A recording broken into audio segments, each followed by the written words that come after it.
Thank you very much. Please sit down.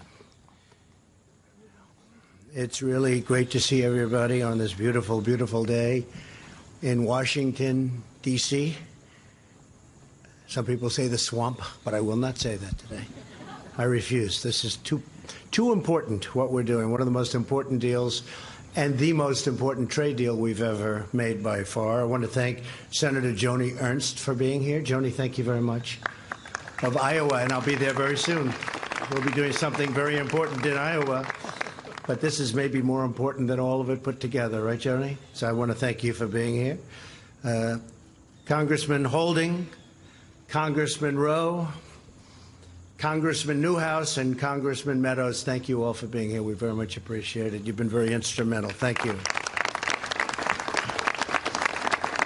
I'm thrilled to speak to the American people to share truly historic news for our nation and indeed for the world. I want to thank Vice President Pence for joining us this morning.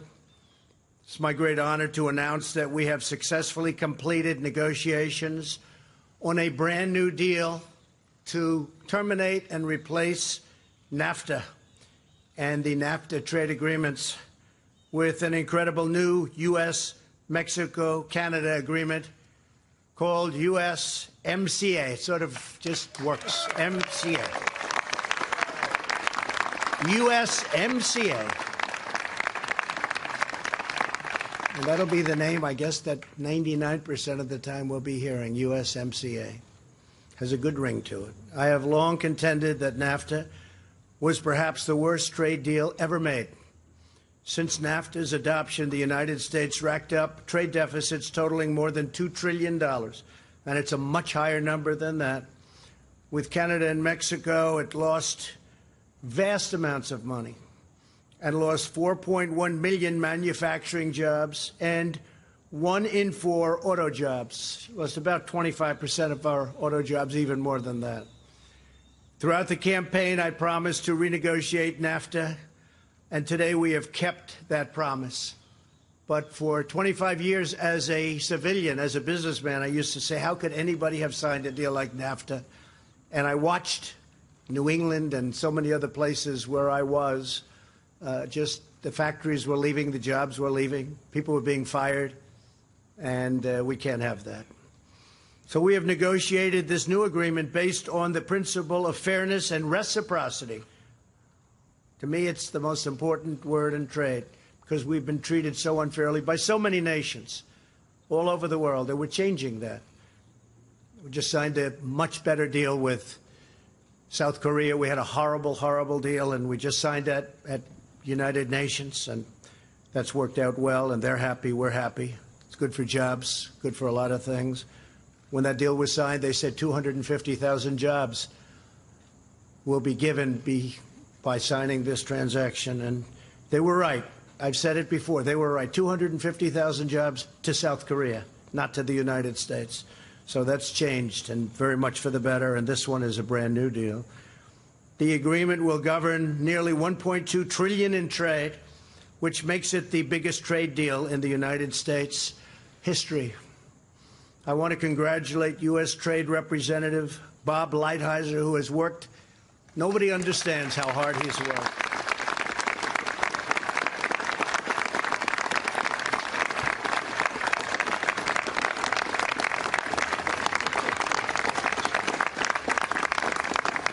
No matter when you called him, he was in the office, or he was in somebody else's office doing the same thing. Bob Lighthizer is great. I've heard it for years. I said, if I ever do this, I want to get Lighthizer to represent us, because he felt the way I did.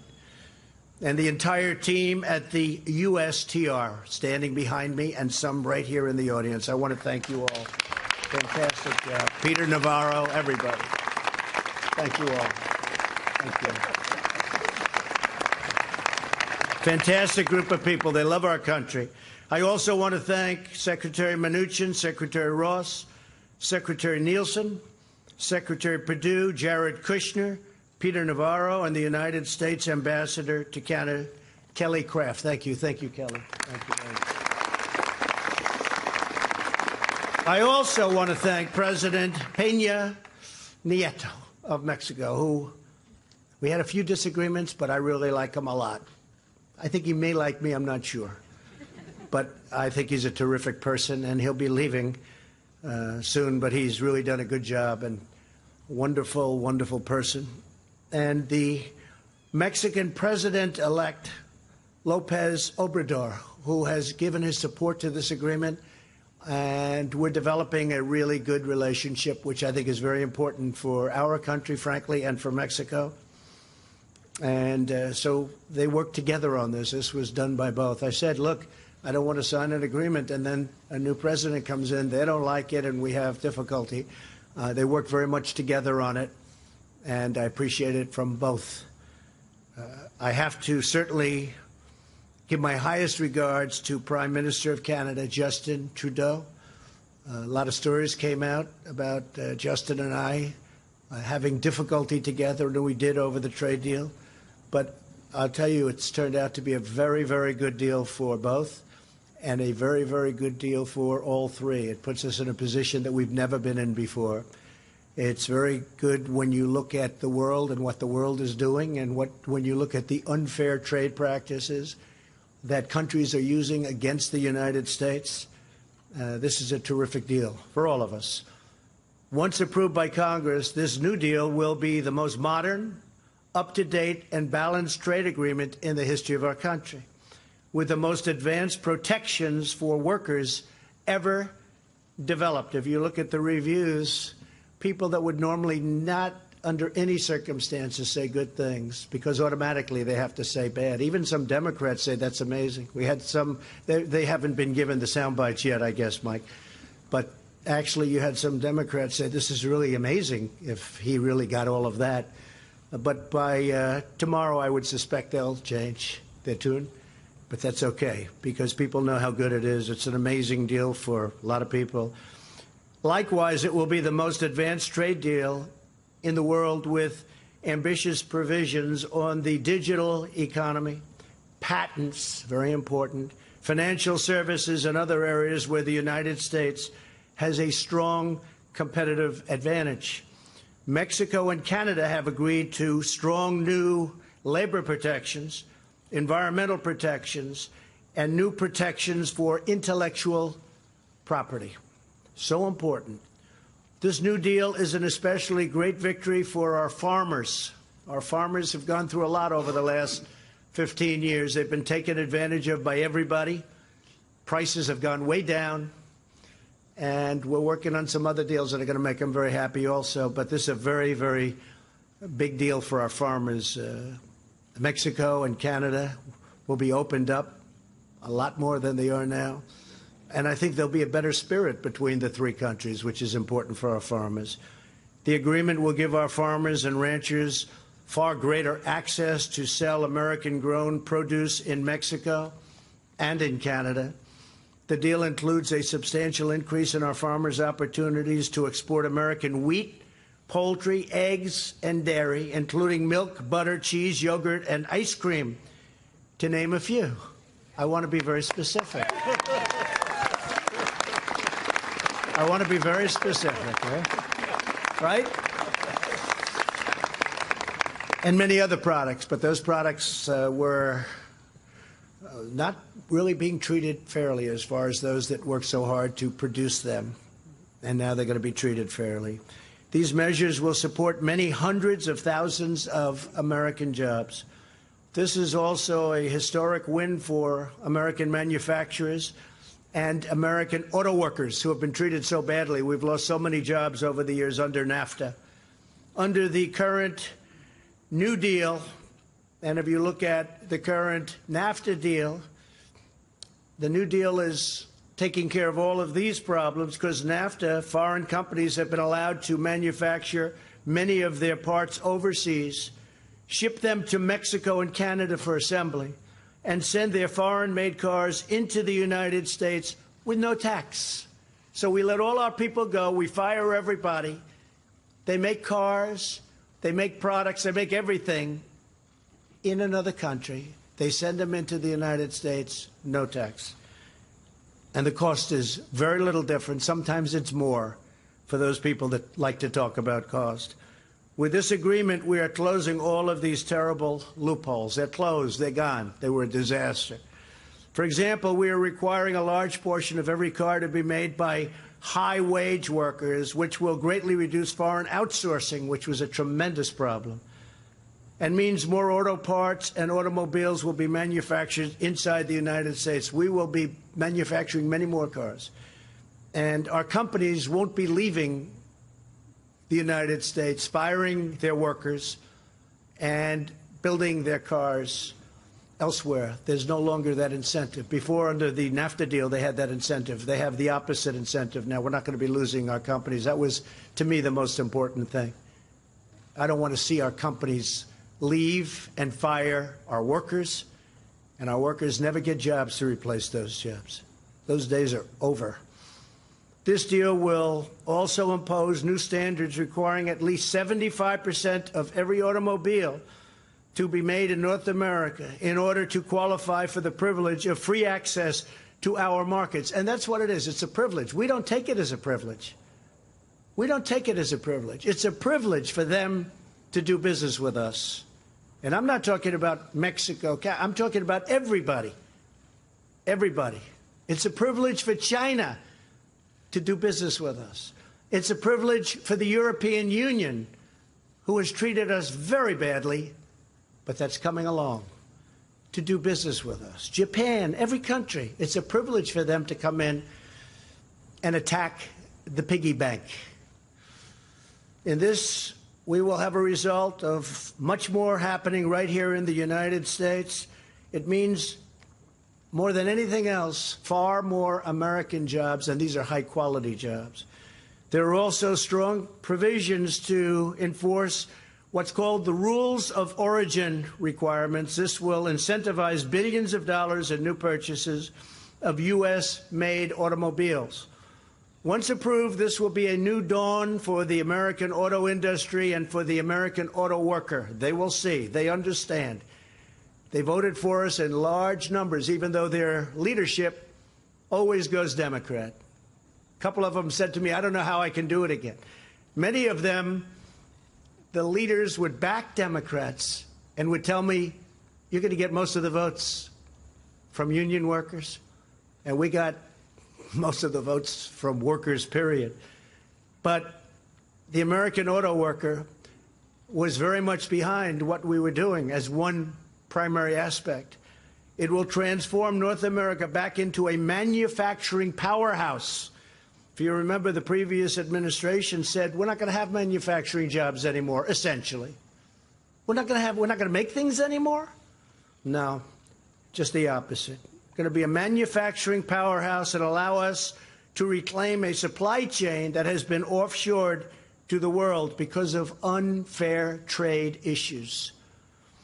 We also provide brand new intellectual property protections for biologic drugs, which will make North America a haven for medical innovation and development. We want our drugs to be made here. When you talk prescription drugs, we don't like getting them from foreign countries. We don't know what's happening with those drugs, how they're being made. Too important. This landmark agreement will send cash and jobs pouring into the United States and into North America. Good for Canada, good for Mexico. Instead of jobs leaving for overseas, they will be returning back home, and we've already had it. We have many, many car companies. I was with Prime Minister Abe of Japan. He said, we have sent many car companies to the United States over the last year and a half. It's true, and big expansions. And very importantly, he said many more are coming because they have an incentive now to be here. People want to be back in the United States again. As I say, the United States is respected again, but it's also respected as to trade and industry. This is a truly extraordinary agreement for the United States, Canada, and Mexico. President Peña Nieto, it's so important that the President and I have developed this sort of a bond on trade. Peña Nieto, a man that has done a very good job for Mexico in terms of trade, and Prime Minister Trudeau, who I just spoke to both of them a little while ago, They love their countries. They want to do right for their countries, and that's what they've done. And we've really formed, if you look at this agreement, we formed a great partnership with Mexico and with Canada. And I plan to sign the agreement by the end of November. I then will submit it for approval to Congress, where, in theory, there should be no trouble, but anything you submit to Congress is trouble, no matter what. It's the single greatest agreement ever signed. They'll say, well, you know, Trump likes it, therefore we're not going to approve it, because that would be good for the Republicans, so therefore we can't approve it. But it will be sent to Congress pursuant to the Trade Promotion Authority Act. This agreement follows on the heels of our successful completion of a new and balanced trade deal with South Korea. Tremendous difference in that deal from what it was. It was a disaster, as I said. To improve the old deal that had killed so many jobs. It also follows on our announcement last week of a new trade negotiation with Japan. Japan would never negotiate with the United States. They say, we're not going to negotiate. They told the previous administration, we're not going to negotiate. I said, you don't have to negotiate, but we're going to put a very, very substantial tax on your car if you don't. By the way, without tariffs, we wouldn't be talking about a deal.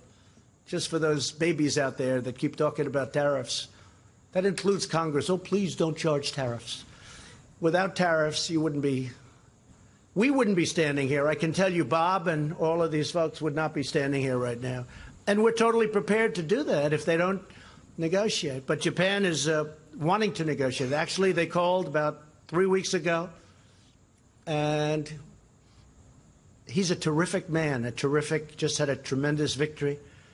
And they said, we'd like to start negotiations immediately. India, which is the tariff king, they called us and they say, we want to start negotiations immediately. When Bob Lighthizer said, what happened? You would never do this. They said, no, we want to keep your president happy. Isn't that nice? Isn't that nice? It's true. They have to keep us happy because they understand that we're wise to what's been happening. India charges tariffs of 100%. And then if we want to put a tariff of 25% on, people will call from Congress. But that's not free trade. And I'd look back to people and say, where do these people come from? Where do they come from? So because of the power of tariffs and the power that we have with tariffs, we, in many cases, won't even have to use them. That's how powerful they are and how good they are. But in many cases, we're not going to have to use them. And in many cases, countries that are charging massive tariffs are eliminating those tariffs. As you know, we have $250 billion at 25% interest with China right now, and we could go $267 billion more. And China wants to talk very badly. And I said, frankly, it's too early to talk. Can't talk now because they're not ready, because they've been ripping us for so many years. It doesn't happen that quickly. And if politically people force it too quickly, you're not going to make the right deal for our workers and for our country. But China wants to talk, and we want to talk to them. And we want them to help us with North Korea. We want them to continue to help us with North Korea. That's very important. The European Union, it's been very tough on the United States. Last year and for many years, they've lost in the vicinity of $150 billion a year. They have massive trade barriers. And they didn't want to come. They didn't want to talk. Jean-Claude, great business person, head of the European Union. Jean-Claude, my friend. I'd say, Jean-Claude, we want to make a deal. He goes, no, no, no, we are very happy. I said, you may be happy, but I'm not happy because we have one of the worst deals of any group. We have one of the worst deals with the European Union. And they just didn't want to come because they were happy with the deal. I said, but we're not happy with the deal. And finally, after going through a whole process, I said, look, we're just going to put a tax of 20% on all of the millions of Mercedes and BMWs, all of the cars, the millions and millions of cars that they sell here that they won't take over there. Farm product that they won't take over there because there are barriers. You can't sell. You're not allowed to. Our farmers aren't allowed to sell over there many of their products, much of their products, most of them. And so I announced that we're going to put a 20% tariff, could be 25, on their cars coming in. And they immediately called and said, we'd like to start negotiations. And we're having a successful negotiation. We'll see what happens. Who knows? I always say, who knows? But we'll see. I have a feeling we'll be successful. A pillar of national security is economic security and trade. National security is not where we lose hundreds of billions of dollars a year. Over the last 5 years, we've averaged $800 billion a year loss on trade. How dumb is that? $800 billion. This group doesn't know about those numbers. I don't even want them to hear those numbers. But the United States in its trade deals has lost, on average, almost $800 billion a year. That's dealing with China, dealing with European Union, with everybody. Japan, Mexico, Canada, everybody. And we're not going to allow that to happen. But we have to have a strong manufacturing base and manufacturing sector. We need a thriving economy. Those are all really essential ingredients to national security. We can't allow what's been happening over the last 25 years to happen. We're building our military like never before. It will be the strongest it ever was. And all of those jets that are made and rockets and missiles and ships, they're all being made in the United States, jobs. Our economy is booming like never before. Jobless claims are at a 50-year low. The stock market is at an all-time high. Think of that. Over 50% since my election. 50%. People, the 401ks, and they have 401ks, and they were dying with them for years. Now they're so happy. I was telling the story I often tell of a policeman in New York came up. His wife was always very upset with him as an investor because he wasn't doing well with the 401ks. Now she thinks he's a genius because the numbers are so crazy. But we're up over 50% since the election. And you've heard me say this many times, but African-American unemployment, Asian unemployment, Hispanic unemployment is at record lows in history, not, for the last 2 years. The history of our country, African-American, Asian, Hispanic, young people without high school diplomas, all at historic, that's a very important sector, all at historic lows. The lowest in history. It's really something that's great. This is helping so much with people that get out of prison. We have a tremendous problem. People come out of prison, they can't get a job. Employers don't want to hire them. The economy is so good, they're hiring them, and they're turning out to be incredible workers. They're given a chance. They're really given a second, given a third chance in some cases. But I've had numerous employers come up and say, I'll tell you what, I've taken people that were in prison, and we've hired them. He wouldn't have done this in a normal economy or a bad economy, only in this kind of an economy. And now he's like the biggest fan. One man in particular has taken numerous people. He said most of them have been unbelievable. All you can ask is most. But most of them have been unbelievable. That's a great thing. That's a really great thing. It gives them a chance.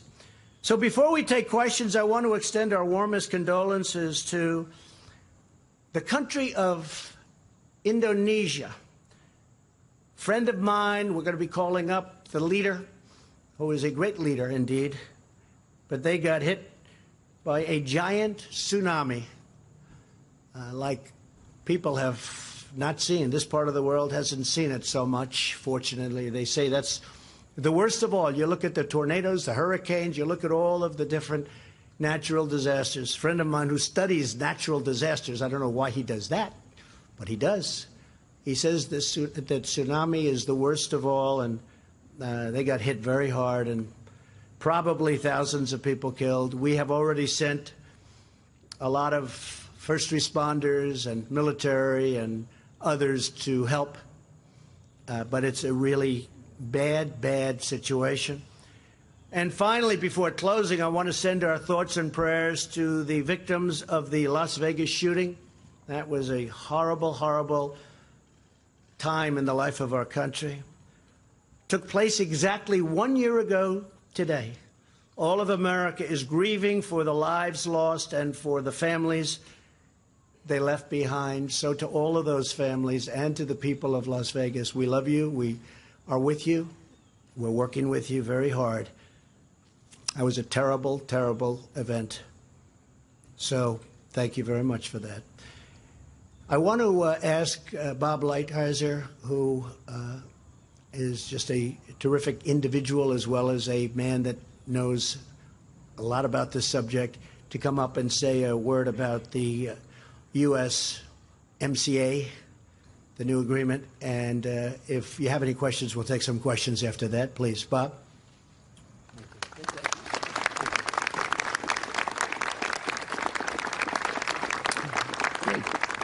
Thank you, Mr. President. Before I start, I would just like to give a vignette, because I think it says something about working for the President. So August 16th of last year, we started this process. And I'm at a hotel in Washington, and there's like, hundreds and hundreds of people waiting to have the introduction of myself and my two counterparts, one from Canada, one from the United States.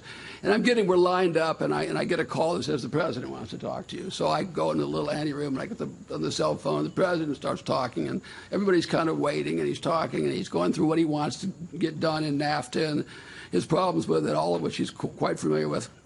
And then he finally says two things which I thought were telling. One, he said, "Bob, I will back you up like no other USTR has been backed up in history."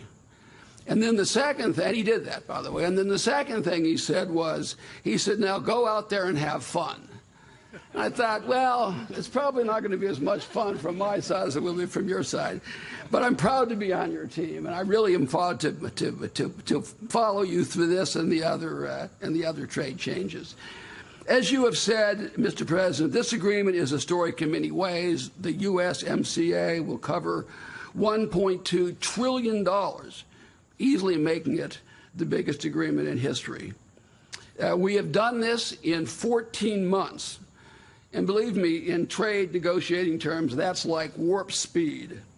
When we began these negotiations last year, the President's instructions to me were precise and straightforward. Protect American workers, fight for our farmers and ranchers, preserve America's competitive innovation edge, secure greater access for our businesses, and above all, bring back jobs to America. I think we have succeeded with this agreement. The USMCA will accelerate the manufacturing renaissance our country has enjoyed under President Trump.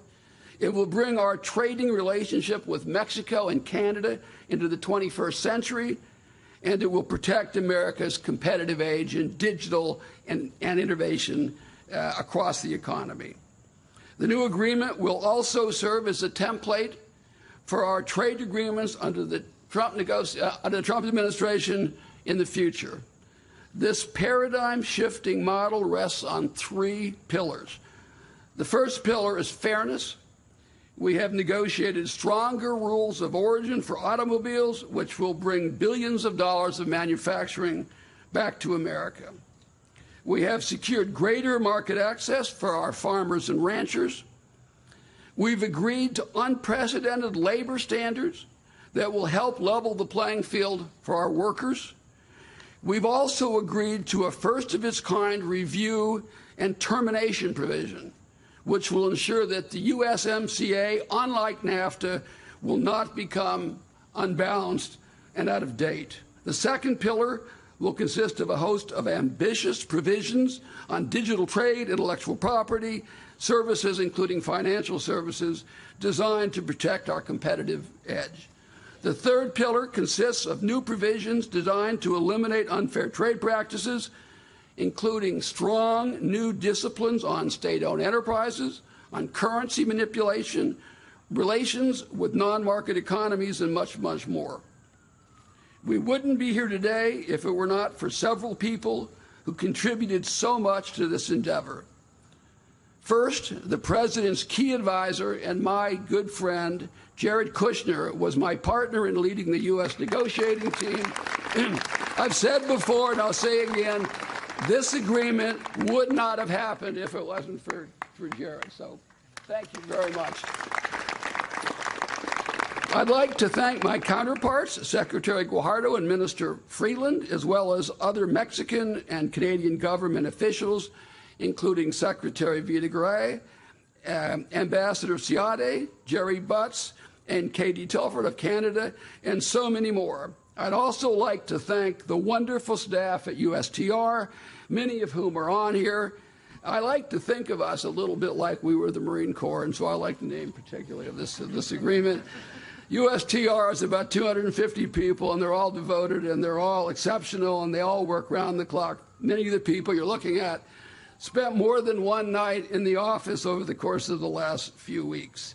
And they have enormous ability, and this president has unleashed them. Finally, I would like to thank President Trump. Your leadership, vision, and grit made this agreement possible. No other person could have done it. Millions of Americans will benefit for years to come because of this vision and probably even more important, this grit. Thank you, sir. Thank you very much. Thank you very much. Thank you very much, Bob. Thank you very much. Some questions? Yes, Steve? Question? Thank you, sir. You've had tensions with Prime Minister Trudeau. Yes. How did that affect your ability to get this deal done?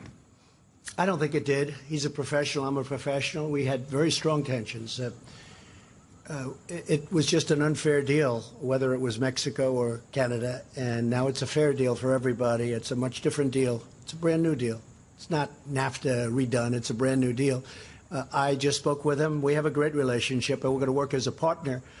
Don't forget, the rest of the world is looking to take advantage of us, and as a region, you might say, and we're going to work very closely together with Canada and with Mexico because we'll be able to compete with anybody. We have things that nobody else has. We have energy that nobody else has.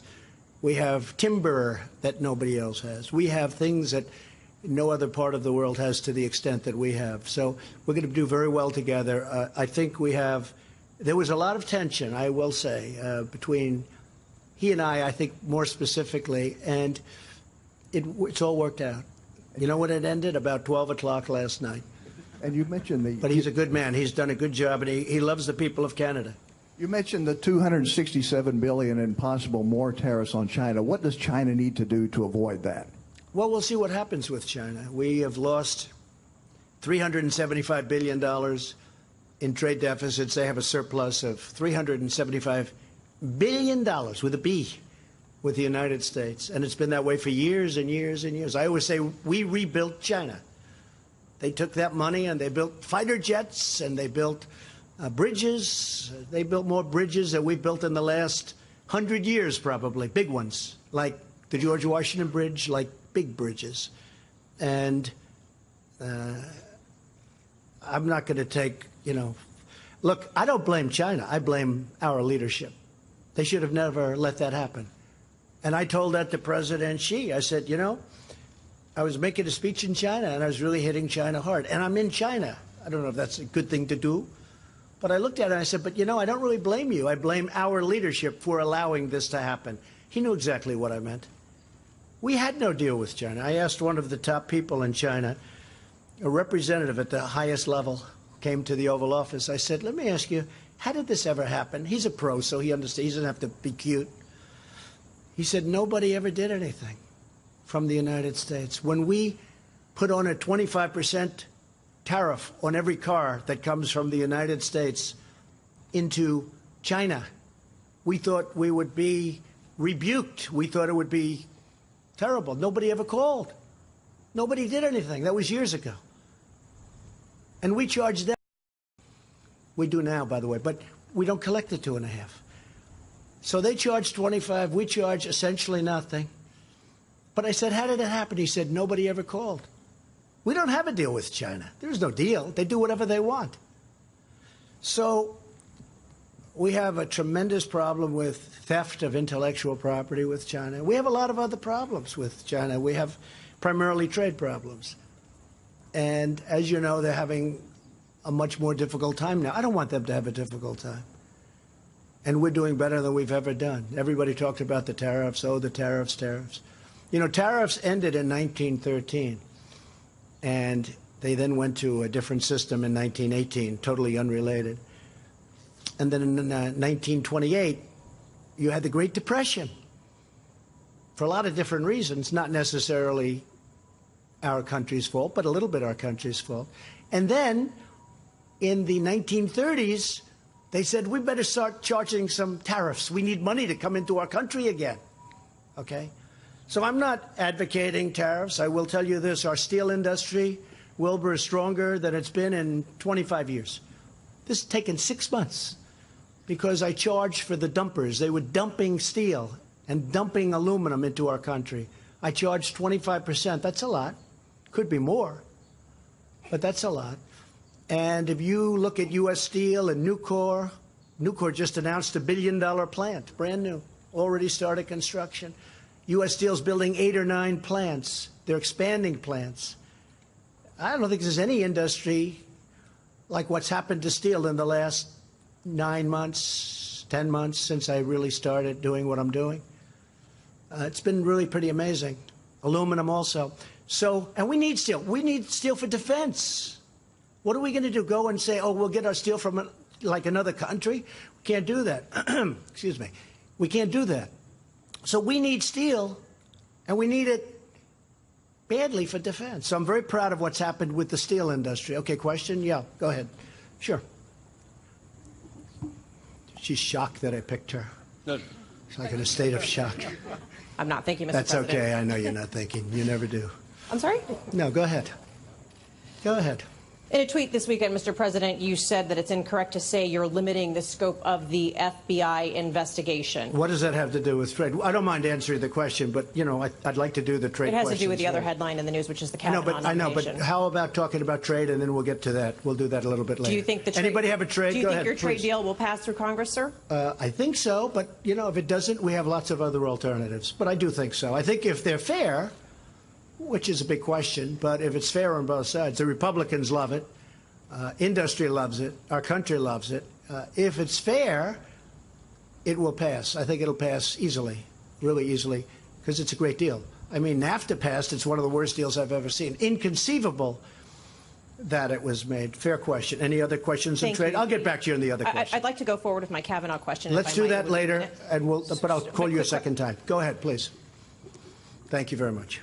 Thank you, Mr. President. You have described India right now as a tariff king. Can you explain it a bit later? Well, India charges us tremendous tariffs. When we send Harley Davidsons, motorcycles, other things to India, they charge very, very high tariffs. And I've spoken to Prime Minister Modi, and he's going to reduce them very substantially. Nobody ever spoke to these people. He said, nobody ever spoke to me. In other words, we've had leaders here. I'm not, you know, trying to be overly dramatic. We've had presidents of the United States and trade representatives that they never spoke to India. Brazil's another one. That's a beauty. They charge us whatever they want. So If you ask some of the companies, they say Brazil is among the toughest in the world, maybe the toughest in the world. We don't call them and say, hey, you're treating our companies unfairly. You're treating our country unfairly. So India is a very, very high, they really charge tremendously high tariffs. On motorcycles, it was 100%. So you send a motorcycle into India, there's a 100% tariff. Now, that's so high that it's like a barrier. In other words, who's going to buy it? Costs you so much. Now, they've already reduced that substantially, but it's still too high. My relationship with India is great, with Prime Minister Modi is great, and they're going to start doing a lot. They've called us to make a deal. We didn't even call them. They called us to make a deal, which is like shocking to people. Yes, sir, go ahead. Yes. Well, I don't. There we go. I do have a second question on the Kavanaugh thing. When you get back to it, if you take that, Let's go. But you'll take that now. No. Okay. Well, the question I First have do trade. on trade. The question I have on trade. Does this mean the end of tariffs? If you could spell that out No. to Canada. No. It means, So do you think it'll pass? No.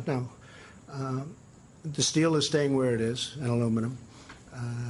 But it means we probably, for the most part, won't be having to use tariffs unless we're unable to make a deal with a country. For instance, if we can't make a deal with the European Union, we will respectfully put tariffs on the cars. The United States will take in billions and billions of dollars into its coffers. Isn't that nice? Because you don't hear that. Only from Carl Sagan. Okay, yes, Sagan. But it'll take in billions and billions of dollars. But really what's going to happen is they'll make the cars in the United States. This way they don't have to pay the 25 or the 20% tax.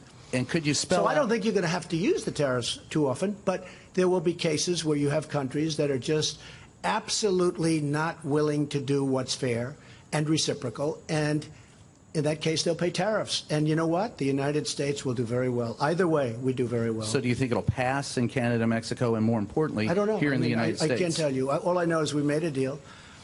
The highly respected presidents, and in the case of Canada, the Prime Minister, are satisfied with the deal. It's good for Canada, good for Mexico. It's good for all three. This is a deal. I'm not touting it. This is good for all three. That's good. And just that fact makes it good for us. But this is good for all three. But this is a much different deal than NAFTA. And this is much more of a reciprocal deal for the United States, which is really good. Yeah, go ahead, Peter. No, well, why don't you just, we'll do the Kavanaugh questions. I mean, you talk about being treated harshly. We'll do that in a couple of, let's finish up trade because you have a lot of people that want to run over to the Wall Street Journal and start writing. Go ahead, please. Can you take one from the Mexican journalist? I can't hear you. Take one from the Mexican journalist. A Mexican journalist? Go ahead. Yes. Sure. So you're going to keep the tariffs on steel and aluminum on Mexico and Canada? Until such time as we can do something that would be different, like quotas, perhaps, so that our industry is protected. We are not going to allow our steel industry to disappear. It was almost gone. I'll tell you what, if our country kept going the way it was going, within 2 years you wouldn't have had a steel industry. We have to have a steel industry. We have to have an aluminum. You know, there are certain industries important. So we are working on that now. That wasn't part of this. But we will do something. And in fact, Bob, if you want, you may want to say a couple of words about that because we were literally talking about that 1 hour ago. Yes, great. Thank you, Mr. President. I guess I would say, first of all, there are two separate things as far as we're concerned. We know that there are grave interests to both countries. We are engaging in talks now with an effort to try to preserve the effect of our program and still take care of their needs. And hopefully we'll be able to work that out. But we are in communication with them. And really take care of the needs of our steel companies. I don't want plants closing. They're hiring thousands of workers all over the country. I'm not giving that up. But you get the assurances of President-elect López Obrador that he's going to keep his word on this trade. Oh yeah, we have a very good understanding. Yeah, really good. Yes, sir. Go ahead, please. I am Mr. President. Just hoping you can just reiterate on the tariffs. What specifically would it take for Canada or Mexico to be exempt from these tariffs? And secondly, did you consider dairy the deal breaker? Yes, when it came to Canada? Dairy was a deal breaker. And now for our farmers, it's, as you know, substantially opened up, much more. And I know they can't open it completely. They have farmers also. You know, they can't be overrun. And I fully and I tell them that. I say, look, I understand you have limits, but they could do much better. And we've opened it up to our farmers.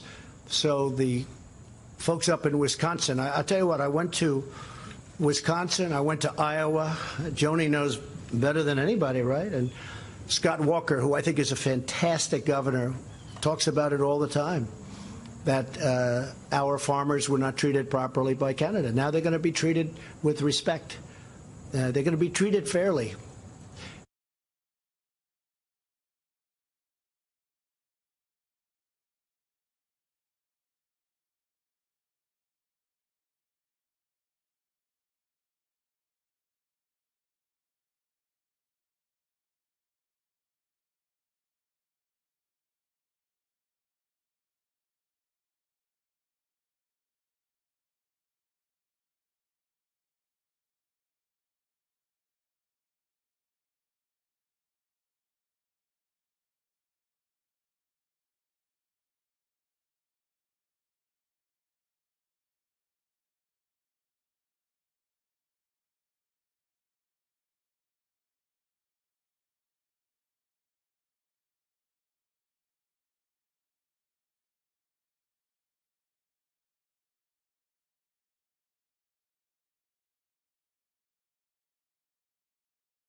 So I think my biggest concession was making the deal, because we could have done it a different way, but it would have been nasty and it wouldn't have been nice, and I don't want to have that. We have a great relationship with Canada. I think now it'll be better than ever.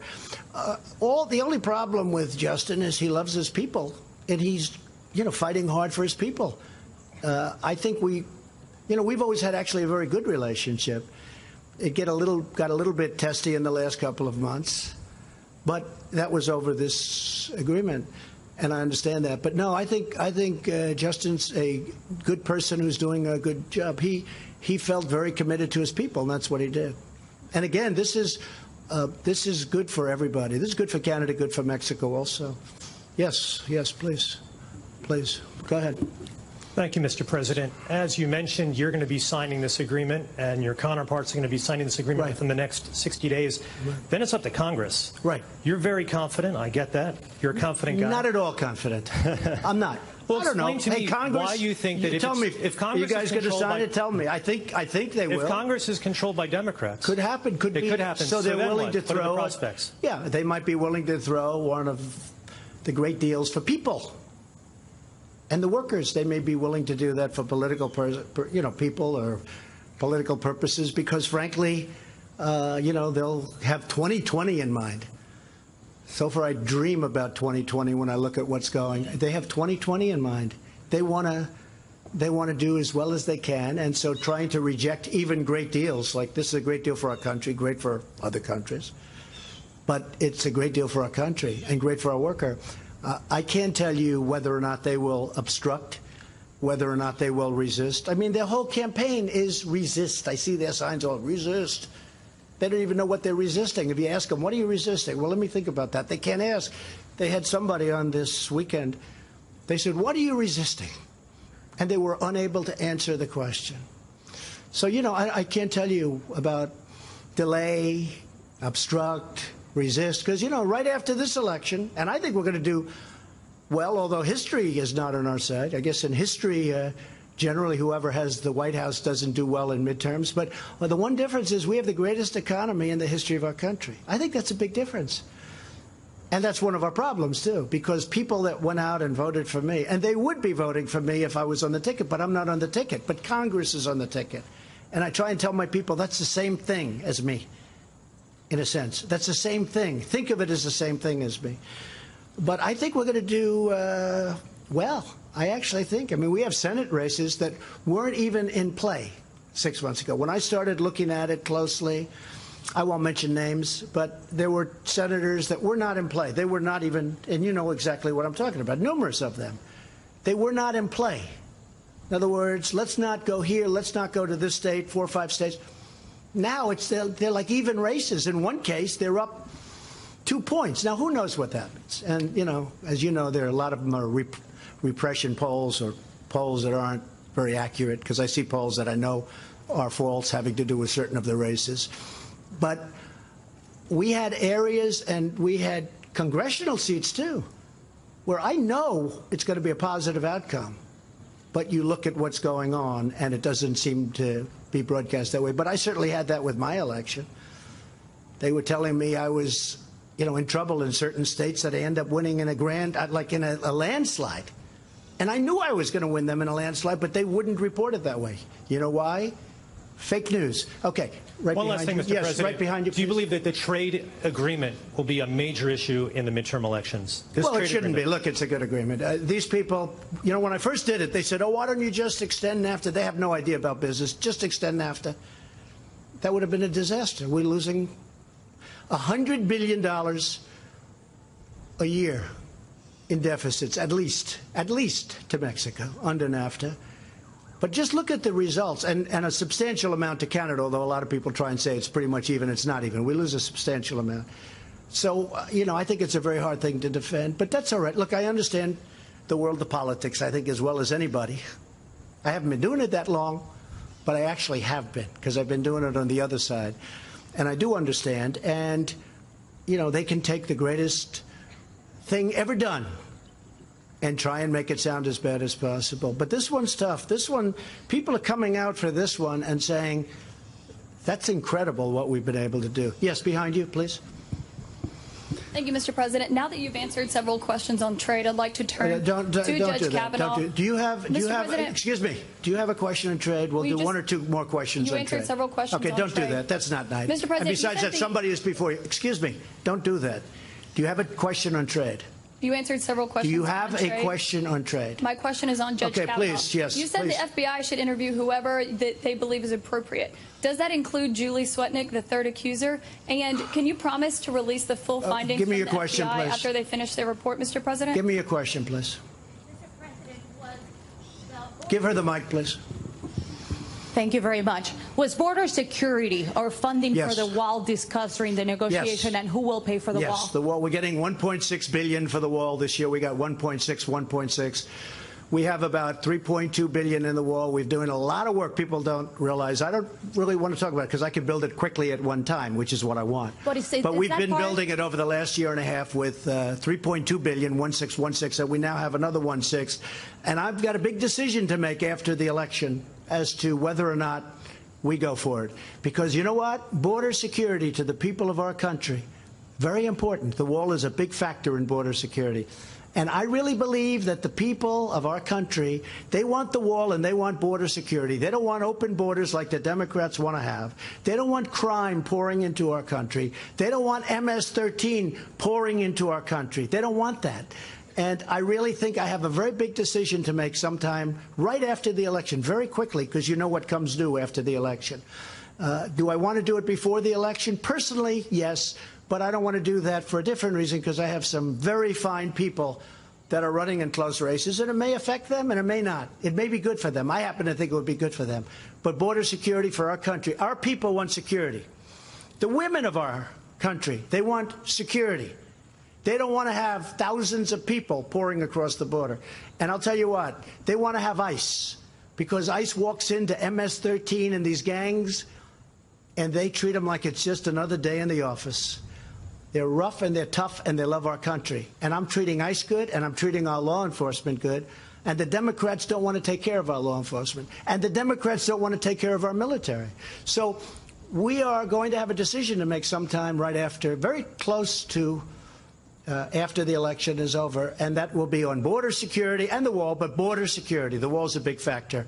Okay, do you want to do some questions? But was that part of the conversation and the negotiation that just Yes, took it place? was. Yeah, we talked about it. With Mexico, we talked about it. It was a big part, and certain things and certain understandings are had. At the same time, we don't want to mix it up too much. This is a very big deal and a very good deal for everybody. But border security and security generally is a very big factor. We also have drugs. Sometimes, and some people would say it's a very similar thing. But we talked about drugs with Mexico. That's a very, very big factor. Very, very big. We have a lot of good understandings, and we'll be discussing that with them. Thank you, Mr. President. Okay, but it was a factor, absolutely, in the deal. Okay, let's go. Come on. You want to, I guess, get off trade. I don't know. Thank People you. are falling asleep with trade. I think it's, to me, it's the most exciting thing you can talk about, right, Joni? Right? All right, let's go. Come on. Thank you, Mr. President. In a tweet this weekend, you said it's incorrect to say that you're limiting the scope of the FBI investigation into Judge Kavanaugh. But your own statement on Friday made it very clear. You said this investigation must be limited in scope. So which is it? Well, no, I didn't say anything on Friday. What I said is, let the Senate decide. Whatever they want to do is okay with me. And also the FBI.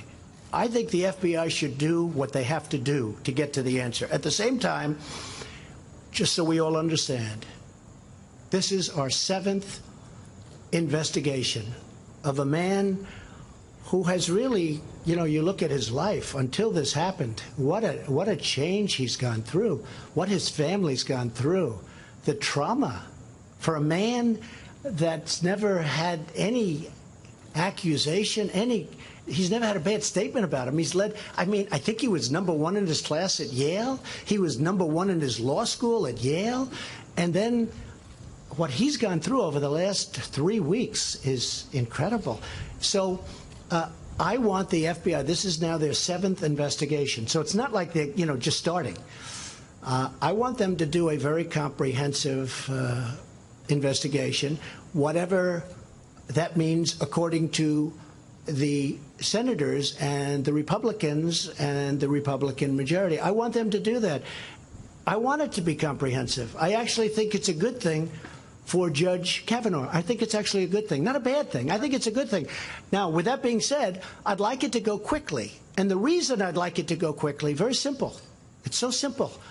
Because it's unfair to him at this point. What his wife is going through, what his beautiful children are going through is not describable. It's not describable. It's not fair. I think it's fair to do it to me because, you know, I've been going from day one. I've been from long before I got to office. You've been doing it. It's almost became, I think for me, it's like a part of my job description to handle this crap. But as far as this is a man that this is not from his world. And you know what? If they're not going to want him, and I think that would be a shame, I'm with him all the way. I mean, a charge made or said to have occurred 36 years ago, and nothing happened since. And look, I feel badly for all parties. I feel badly for everybody. I feel badly for our country. This is so bad for our country. But I will tell you, I watched those senators on the Democrat side, and I thought it was a disgrace, and partially because I know them. I know them too well. And you know what? They are not angels. Are you saying your White House has put no limitations on? No, my White House is doing whatever the senators want. No. Who they should interview? You don't understand what I'm saying.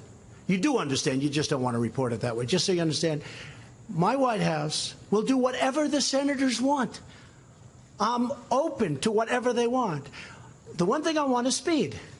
Now, they started, I believe, on Friday. Could have even been a little bit earlier than that, but they started. They have worked round the clock on Saturday, Sunday. They're working right now. I mean, they're covering a lot of territory. This is the 7th investigation of Judge Kavanaugh, number 7. This isn't number 1. They started on Friday. They worked all weekend. They've gone late into the evenings. The FBI is really working hard, and they're putting in a lot of hours. So hopefully they can come up with what everybody's looking for. But no, I'm guided by the Senate. I want to make the Senate happy because ultimately they're making the judgment. I'm not making the judgment. I've already made my judgment.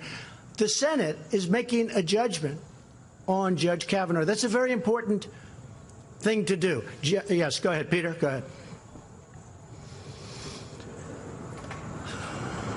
Just for clarity, so that it's clear. In fact, it's up to you to instruct the FBI what to do. It is up to me. It is up to me. But I'm instructing them as per what I feel the Senate wants. The Senate's making this decision, and I'm instructing them as per what the Senate is looking for. Just for clarity, will you instruct the White House counsel, Don McGahn, to give the FBI free rein to interview whomever they feel is necessary? Well, I have so instructed him, and I did it again over the weekend because I see the press was, I don't want to use the word in this case, misleading. It's a much more complex subject than anybody would understand and than most people understand.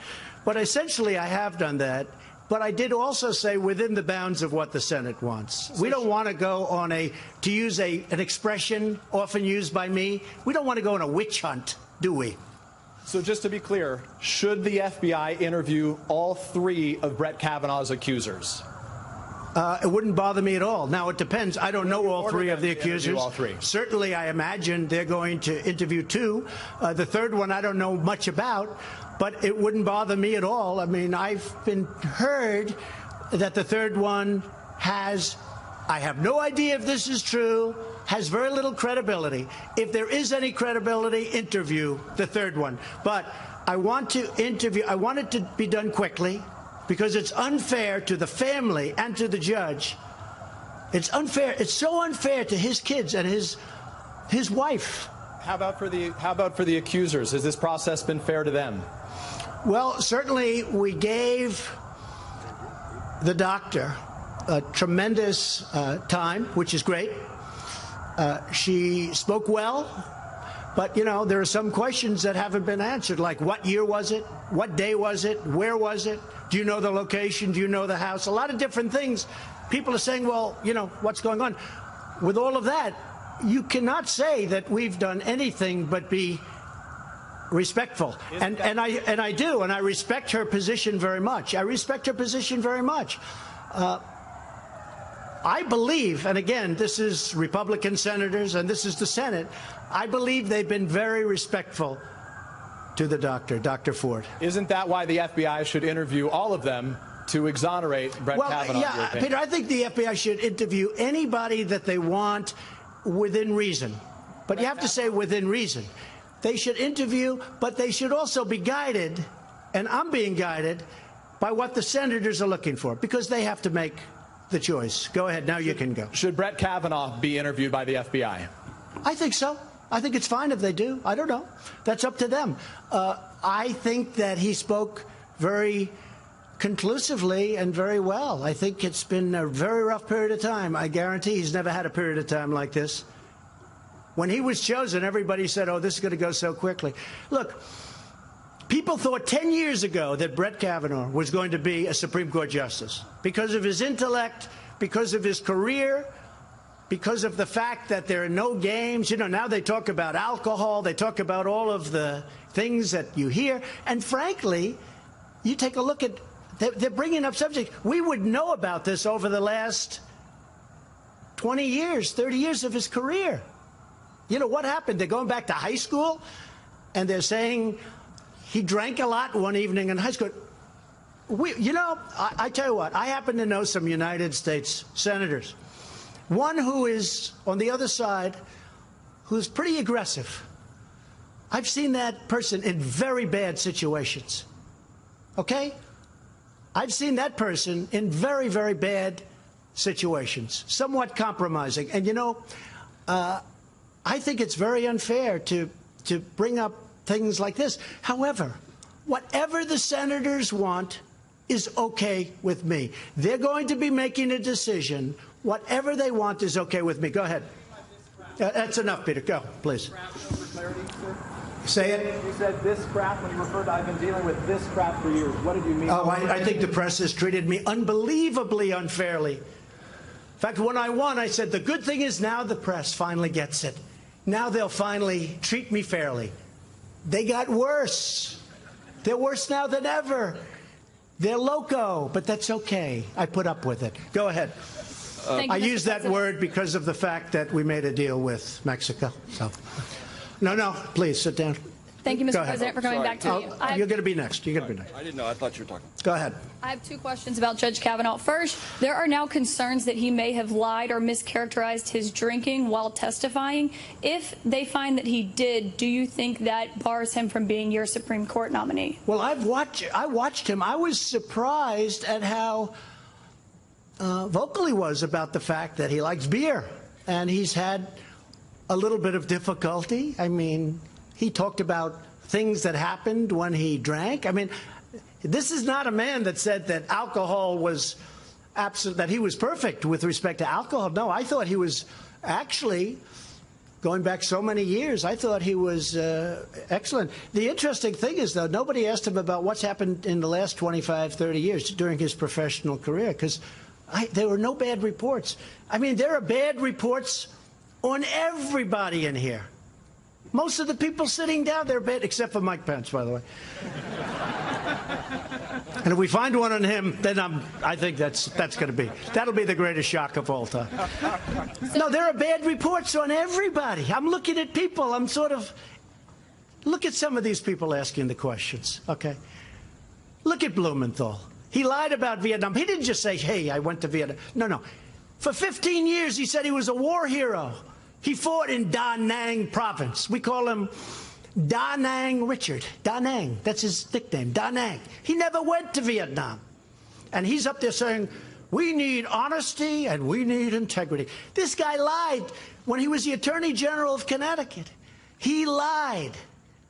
I don't mean a little bit. And then when he got out, he actually dropped out of the race, and he won anyway, because Democrats always win in Connecticut. He won very close, probably the closest ever. But here's a guy lied, and now he's up there talking like he's holier than thou. You know what? Take a look at his record. And when he got out, and when he apologized, he was crying. The tears were all over the place. And now he acts like, how dare you? Take a look at the judge who has led an exemplary life. I mean, you're going back to high school? Because he had beer. I think the judge has been pretty amazing about describing his situation with alcohol and with beer. I mean, take a look at Cory Booker. He ran Newark, New Jersey into the ground. He was a horrible mayor. And he made statements that when he was in high school or college, what he was doing, he actually made the statements. And now he's talking about Judge Kavanaugh. And I could go through a whole list of them, okay? So, look at Dianne Feinstein. You're telling me about time. Dianne Feinstein knew about this 2 months earlier. If she wanted a really thorough investigation, we had all the time in the world. She didn't have to wait till after the hearing was closed, essentially. She should have said, listen, I have a problem. I have this report. I'd like the FBI to look at it while we're doing the hearings. We had 2 months. No, she didn't do that. She waited till we were closed. And then she probably leaked it, but, you know, who am I to say? But she probably leaked it based on a very bad body language the other day. But more importantly, in a sense, for her to have waited that period of time, and now for you Democrats, and I guess I'm including you too, the media, right?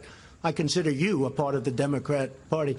But for you, for the Democrats, to be talking about we want more time for the FBI. If you wanted more time for the FBI, why didn't Dianne Feinstein bring this up? Now, you know that she showed this to other Democrats. She's not the only one. She showed this to other Democrats. There were more than just her that knew about this big confidential thing. It was confidential until the hearing was over.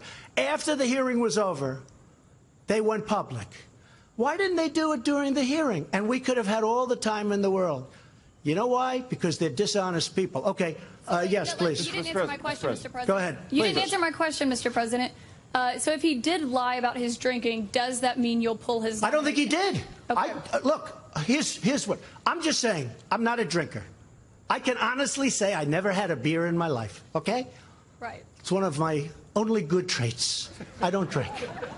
Whenever they're looking for something good, I say, I never had a glass of alcohol. I've never had alcohol. I've just, you know, for whatever reason. Can you imagine if I had, what a mess I'd be? I'd be the world's worst. But I never drank. I never drank, okay? But I can tell you, I watched that hearing, and I watched a man saying that he did have difficulty as a young man with drink. The one question I didn't ask is, how about the last 20 years? Have you had difficulty the last 20 years? Because nobody said anything bad about him in many, many years. They go back to high school. You know, I graduated from high school, and while I did not drink, I saw a lot of people drinking. They'd drink beer and they'd go crazy, and, you know, they were in high school. They were 16, 17 years old, and I saw a lot of it. Does that mean that they can't do something that they want to do with their life? So it's a very tough thing. I really believe that he was very strong on the fact that he drank a lot, and so I don't know where there'd be big discrepancy. Okay, so yes, go ahead, please. Just to wrap up, can you promise you know what? You've really had enough. FBI's report? Hey, you've had enough. Go ahead, please. Thanks, Mr. President. Judge Kavanaugh said he was being targeted by Democrats. Has he made the process overly political? And how can you assure the American people that he'll be able to deliver impartial decisions? Well, you'll have to ask him that question, but I can tell you he's been treated horribly. But he's a good man. He's a good man with a great family. I think he's been treated horribly. Lindsey Graham was, I thought, terrific the other day, and he brought up one point that is now being discussed by a lot of people, and that's who is going to want to run for office, be in office, take an appointment of not just Supreme Court, but, you know, many positions. I have right now 360 people that aren't being approved. They're very qualified. Nobody says they're not qualified, but Senator Schumer is not approving them because of resist and obstruct.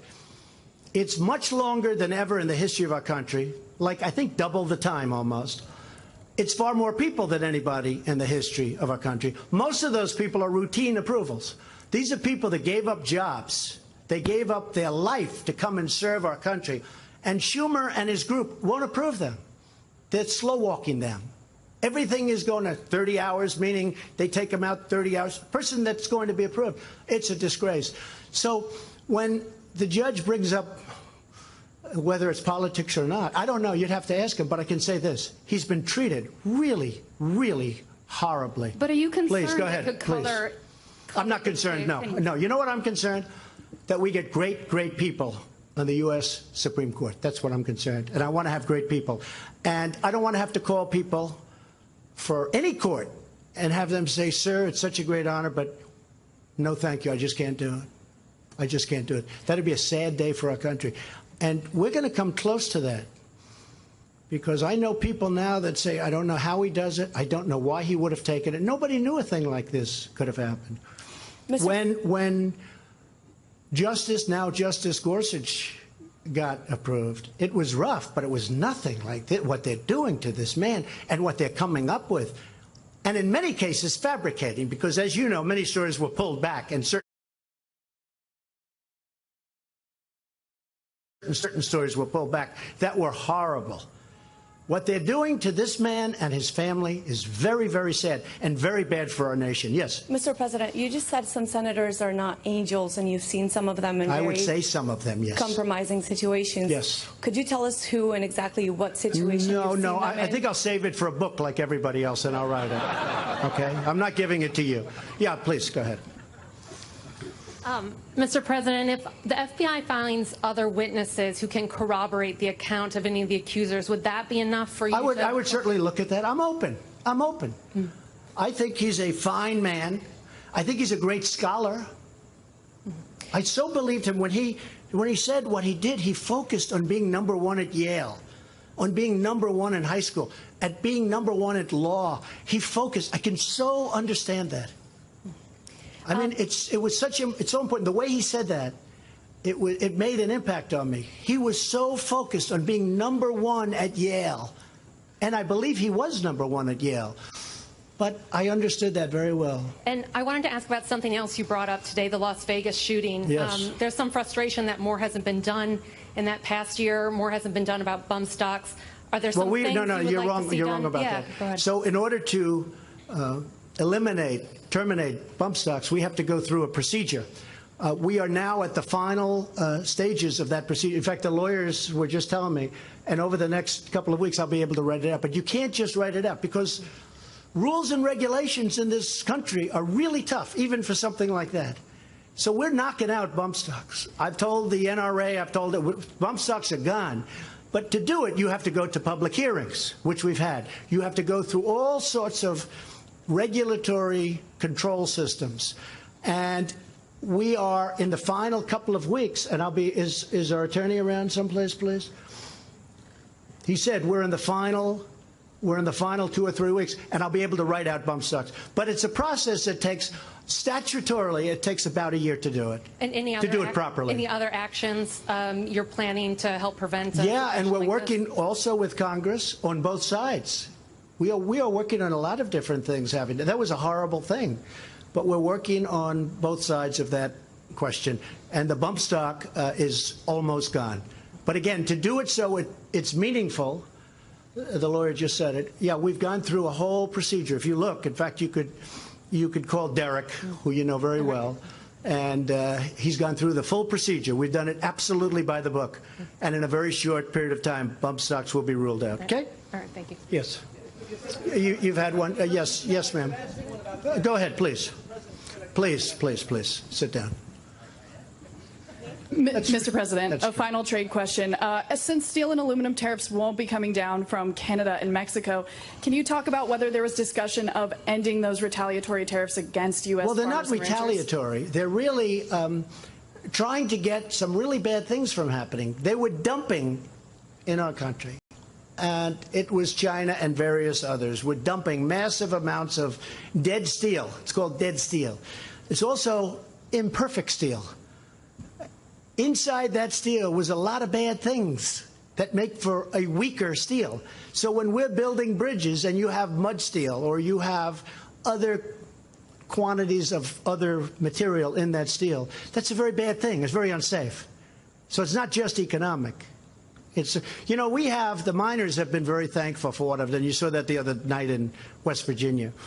And we have metallurgic coal and other materials. We have mines that are opening up now to get that incredible stuff. This is used not for heating and cooling. This is used, and electric. This is used to make steel.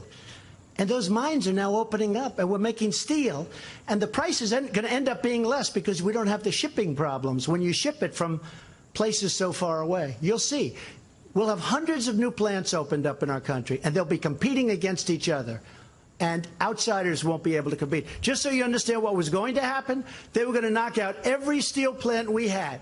And then they were going to double and triple the price, and we couldn't have done anything about it. It's a very dangerous thing. And we've employed a lot of people, and billions of dollars is now flowing into our treasury. Okay, yeah, in the back, please. Please. Staying here on trade, the stock market has liked the announcement today. When we walked in here, the Dow was up 250 points or so.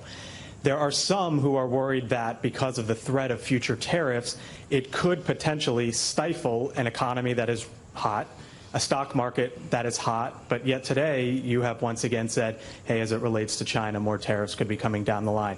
Are you worried that potentially you are somewhat suppressing this economy from running further? No, I'm using them to negotiate, and hopefully we can make a great deal with China, a fair deal, and a reciprocal deal, but a great deal and a fair deal. We have a lot of catching up to do with China. You know, when they drain us for $500 billion a year, which is probably the real number, and that's not including the theft of intellectual property and other things. And a lot of people say it's hard to value, but a lot of people say that could be $300 billion a year. That's a tremendous. You just can't let that happen. No, we're using tariffs very successfully to negotiate, and if we're unable to make a fair deal, then we'll use tariffs. But Mexico, and if you look at Mexico and Canada, they're way beyond that. We have a deal that really works. And the nice part about the deal we make with them is it's not a specific product. It's a product all across the line, whether it's dairy or, just a lot of products. You see the list of products. There are many, many products, and they're all included. So it's across the board. Mr. President, with China, one more on trade, if you don't mind. Go ahead. Mr. President, if the FBI does find something and Brett Kavanaugh falls, is there a plan B? I don't want to talk about Plan B because I hope that he gets approved. I hope that the report comes out like it should, like I really think it should. I think it will. I hope. But look, I'm waiting just like you. Certainly, if they find something, I'm going to take that into consideration. Absolutely. I have a very open mind. The person that takes that position is going to be there for a long time. I have a very open mind. I just think he's an outstanding person. I think he's been treated horribly. Even if you were going to bring up some of the subjects that were brought up, they didn't have to treat him so viciously and so violently as they've treated him. Can I just ask on trade? Thank you all very much. Thank you. Thank you very much, everybody. All right, you've been watching a very competitive